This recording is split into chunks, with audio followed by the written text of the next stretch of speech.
do the best cover art, and nobody else can say anything against that.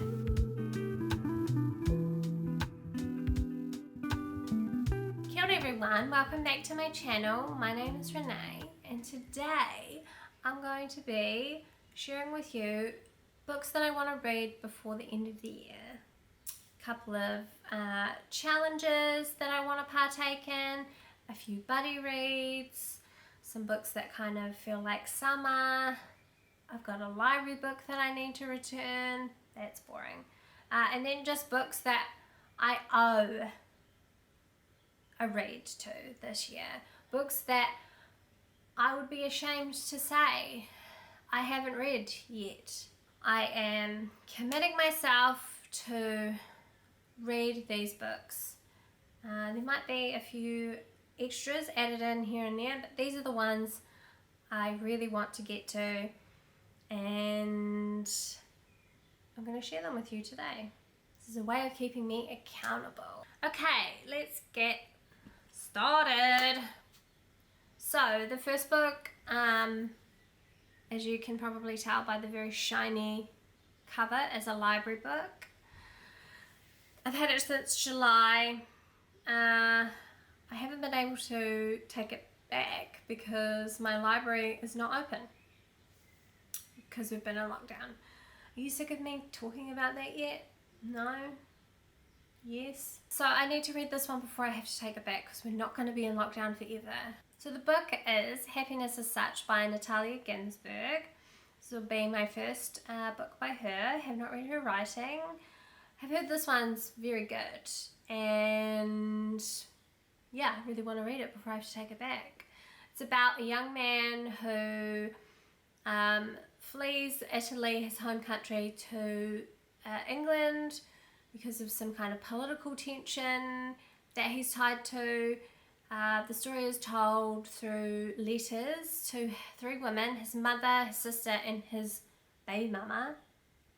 And we learn about the ways in which they've had to deal with the mess that he's left behind.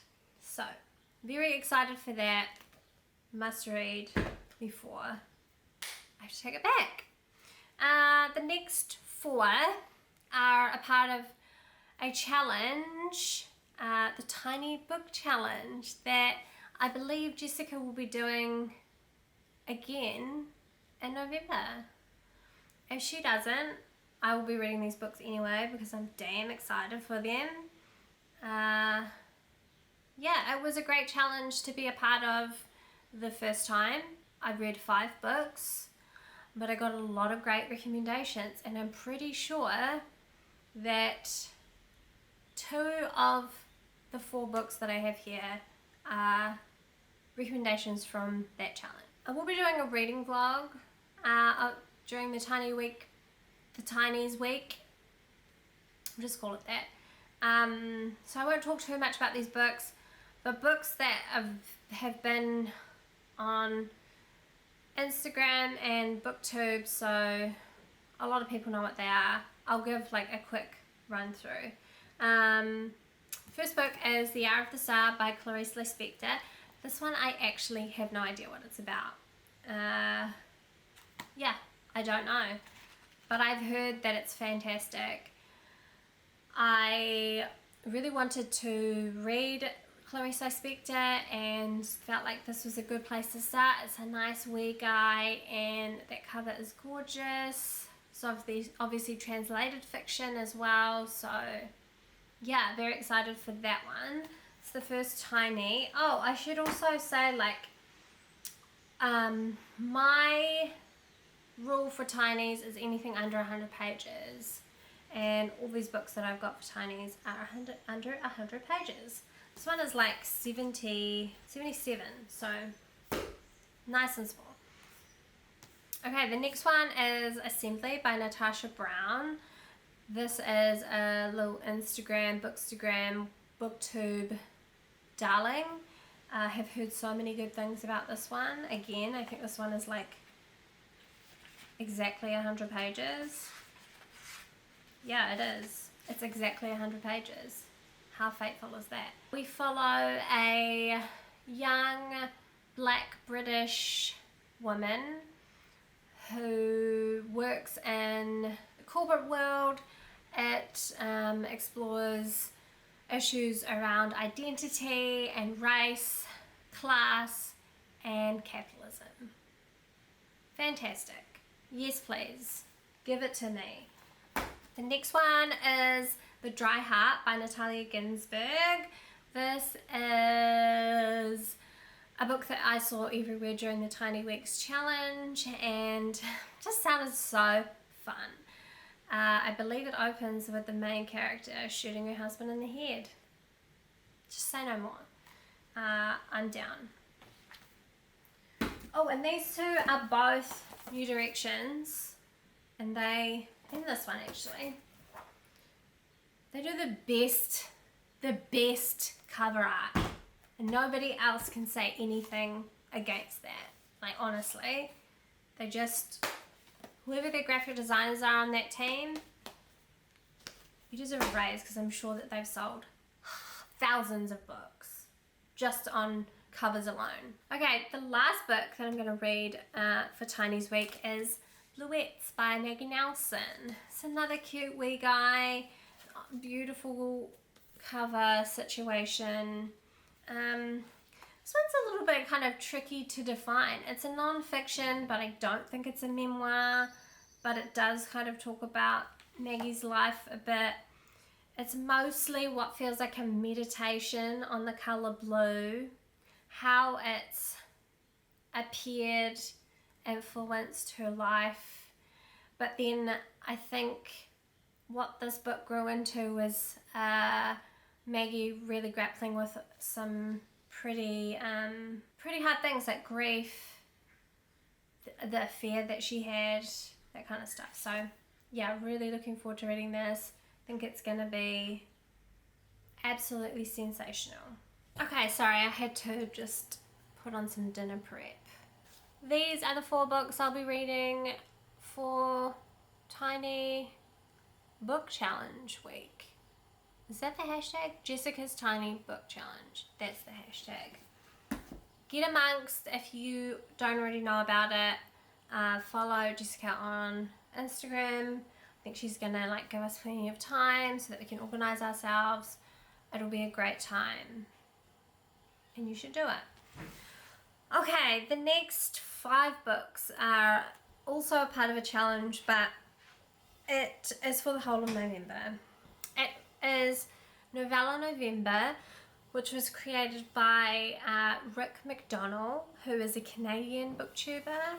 I really enjoy his channel. I think that he has really similar book tastes to me, but also kind of talks about, reads sci-fi and a little bit of fantasy and stuff as well. So yeah, I've really been enjoying his videos, and I saw that he has this challenge that he's done for the last couple of years, and I thought, why not? I'll jump on board. Sounds like fun.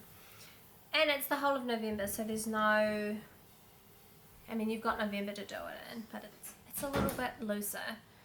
Yeah, so what constitutes a novella? I can't really remember the exact number of words he said, but I'm pretty sure he said anything under 175 pages, which all these books are. Okay, let's get into those. So the first one is The Pumpkin Eater by Penelope Mortimer. This is actually a recommendation from Jessica of Jessica's Bookstack. I know that she read this book and really loved it, and it is a kind of it is about a woman who's gone through a divorce and having a bit of an emotional breakdown. The next one I'm going to be reading for Novella November is A Room of One's Own by Virginia Woolf, another, well, a classic. Definitely a book that I not feel shameful that I haven't read, but haven't read, so keen to get into that. This is also a book that my friend Molly described as the book that changed it all for her. So yeah, I'm very excited about reading this one. The next one is Ties by Domenico Starnone. Now, I recently finished Trust, which is his latest novel. I really enjoyed that. It's kind of complicated relationships between men and women, children and parents, and I believe this one is a similar thing, or this is a theme that he likes to explore in his books. This one is about a marriage and the everyday troubles that this couple encounters or has, and it's kind of like an honest look at a marriage and the things that make it a hard thing in life. So yeah, I'm really excited about this. I really enjoyed reading Trust, so if you haven't read that one, it's a new release, but if you can get your hands on it, you should. It was really good. So yeah, very excited for this one. Next one was a no-brainer. It literally says a novella on the cover, and that is McGlue by Ottessa Moshfegh. This is a bit of a historical fiction. I believe it's set in 1851, and it's a bit of a mystery, thrillery kind of vibe. I've got to stop saying that word. It's a bit of a thriller mystery style. It's not any better. The main character, McGlue, is on a ship and wakes up and thinks he might have killed his best friend. So we're exploring his memory, what he believes to be true, and what potentially has actually happened. Sounds very exciting. And then the last one for Novella November that I want to read is Good Morning, Midnight by Rhys. Now, this is a book I picked up on a whim at a book fair. I read the back of it. I said, that sounds really good. It's about a young woman who is in Paris trying to start her life over again. It's set in 1930s, and I've heard from so many people that this is a great book. So I was pretty stoked that I picked it up because I'd never heard of her before. And I have a few others from her, so if I like this, we're good to go. Cool, so those are the 5 novellas that I'll be reading in November at any kind of time. Now, the next 2 books are buddy reads. The first one is Gilead by Marilynne Robinson. This is a book I'll be reading with Jessica from Jessica's Book Stack. Rebecca Eats Books highly recommends this, so it's definitely something that I want to consume this year. This copy is very water damaged, and it was actually wet when I picked it up. I picked it up from a book fair and it was wet. So that's the story of that book. So it's written as a letter from a father to a son. And I've heard that it's just got very beautiful writing and it's a really great story. That's all I know. Okay, the next one is another buddy read, and that is My Brilliant Friend by Eleanor Ferrante. I'm going to be reading this one with Sophie from Golden Hour Books. We read Homegoing together and I really loved reading that with her. We set a certain number of pages that we were going to read each day, and we were sending voice notes back and forward. It was really, she was just an easy person to read something along with. I haven't read any Eleanor Ferrante yet, and I know that that is like a cardinal sin, but I'm going to rectify it this year because I'm going to read this book. Story about a friendship between 2 young girls, and it's part of a quartet, the Neapolitan Quartet, and yeah, we kind of follow these 2 young girls from childhood through their adulthood, complicated relationships. It's a bit of a saga. I'm here for it. I love it. I'm excited. I can't wait. Okay, the next 2 books I picked because they feel like great summer reading, solely because of either the title or the setting. The first one is The Summer Book by Tove Jansson. This one is about a grandmother and her young grandchild and their summer on an island together. I don't know what the style of writing is like, but the idea of that sounds so sweet to me.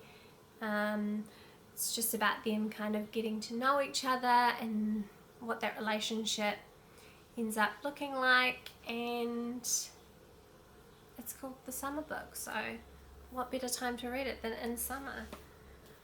And the next one that I'm going to be reading before the end of the year, probably in summer, is Hot Milk by Deborah Levy. Now, I tried to read this book 2 years ago, and I just wasn't right time, or I didn't get it. I was very confused about whether or not it was supposed to be funny, and so I think I stopped about a quarter of the way in. This is a story about a young woman who travels to Spain with her mother, who has an undiagnosed sickness, and they've gone there to try and help her get treatment, and that's as far as I got in the story, so that's all I know. But yeah, definitely remember this feeling like stifling, which I love in the summertime. So yeah, I'm ready to go back and try this again. Okay, and the last book I think is the one I'm the most excited about. That is Mislaid by Nell Zink. This is a recommendation from Rebecca of Rebecca Eats Books. It's Nell Zink is a writer that she recommends people to read all the time, and when I first saw this book I was like, oh, this sounds a bit odd. Like, it sounds quite farcical, but I think it's supposed to be, so that's fun. And yeah, Nell Zink is just one of those writers who I want to read her writing. Why have I waited so long? Like, just do it already, okay? Just do it. So I am going to do that. This is set in Virginia in the 1960s, following a college freshman, Peggy, who falls for her professor.